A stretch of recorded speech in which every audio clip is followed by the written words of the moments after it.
All right, fresh recap.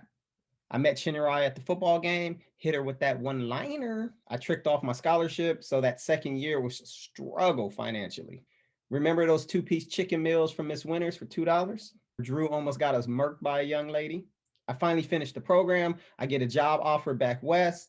However, Chinnerai still has one more year left in school, so I have a decision to make. Come on now. You know I'm about my money, so you know that decision was easy to make. Okay, I didn't take the job. I stayed in Atlanta. Come on, homie. There was no way I was moving back west and spending a year away from Chinnerai. I just decided I was going to take a part-time job at Nordstrom selling shoes to just make sure that I can take care of myself financially. Now, one of the things about working at Nordstrom was that I worked at Phipps Plaza. I know all the talk is about Lenox Mall. And yes, it goes down at Lenox. But Phipps Plaza on the low, that's where all the celebrities kind of went there to just shop, indiscreetly. I remember one time Usher came in and, you could tell he was trying to keep a low profile. He had on some shades and a hat. But we're like, come on, homie, we know you're Usher. You're not fooling us with that Clark Kent outfit. You still got on a $50,000 watch and $100,000 worth of jewelry.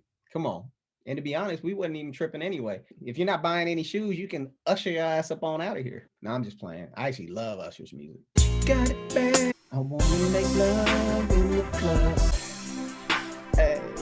The DJ's got us falling in love again. Something like that. And so, yeah, man, Nordstrom was cool, man. Great people, fun times. I made enough money to keep myself above water. But eventually I ended up meeting with one of my professors from Clark, Atlanta, Dr. Ed Davis. And he asked me if I ever thought about being an academic. First of all, I didn't even know what that meant. And so he ended up sending me to this PhD project conference. The PhD Project is an organization that is trying to address the underrepresentation of ethnic minorities within business academia, with the ultimate goal of that actually impacting diversity within corporate America on the senior management level. So I ended up going to the annual PhD Project conference, and on the last day of the conference, there's like this university fair where, pretty much every business PhD program in the country is there, and they're actually looking to recruit people like me. When I came back home from that conference, I knew that I was going to do a PhD. I mean, I knew that that was the journey I needed to go on. I ended up applying to Syracuse University and then two schools in Southern California. Now, mind you, getting into a business PhD program is super competitive. Most programs are only letting in like 3 to 5 students per major per year. And I was trying to get into some of the best ones. Now, at this time, I'm actually living with Chinnerai. I was broke, sorry. And so when I applied to those programs, I was using Chinnerai's address as the mailing address. So I get the first response letter, and I think it's from like USC. And of course, it's one of those small, little skinny envelopes. And I'm like, that's a rejection letter. A week later, I get another letter, and it's from UCLA. And it's also one of the skinny ones. I'm like, damn, man, I'm not going to get in any of these programs. So now I'm down to one program.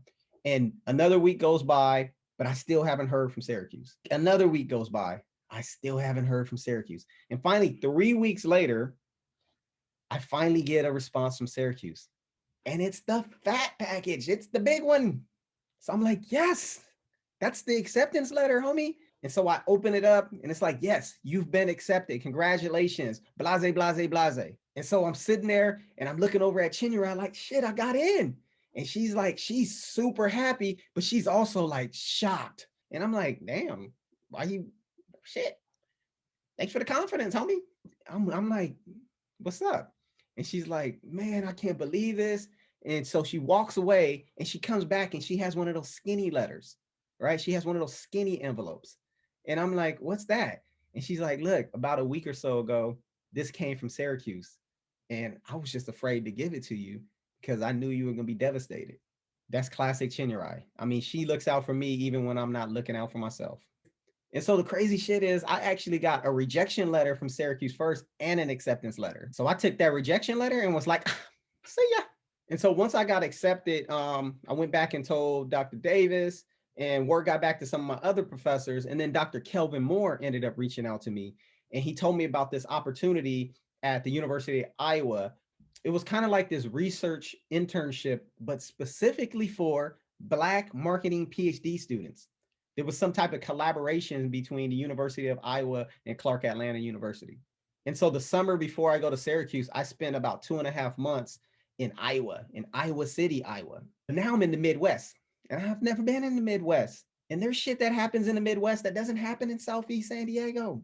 For example, one day I'm on campus just doing what I do, working on some research, and all of a sudden I hear these sirens. And I'm like, what the fuck is that?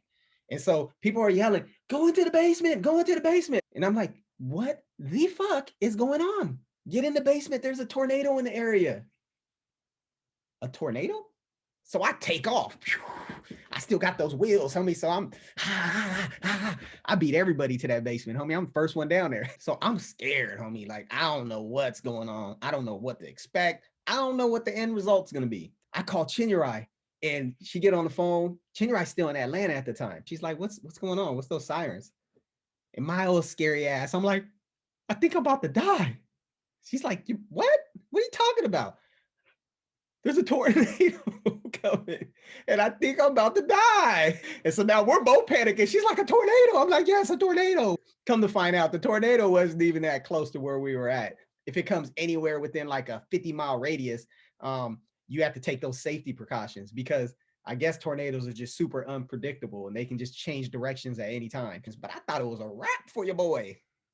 So I come back to Atlanta from Iowa. And shit, I couldn't find a barbershop in Iowa. And so this is back when I actually had hair. And so my hair had grew out like hella long and shit. And I remember Chinyarai looking at me like, who's this motherfucker? Chinyarai graduates, but this is also around the time that her nephew was born. And so she decided to take a little time off to go back home to take care of her nephew. So now, after all that, I'm still in that same dilemma. Here I am going to Syracuse, and there she is going back to California. And I had to figure out a way to get her to Syracuse.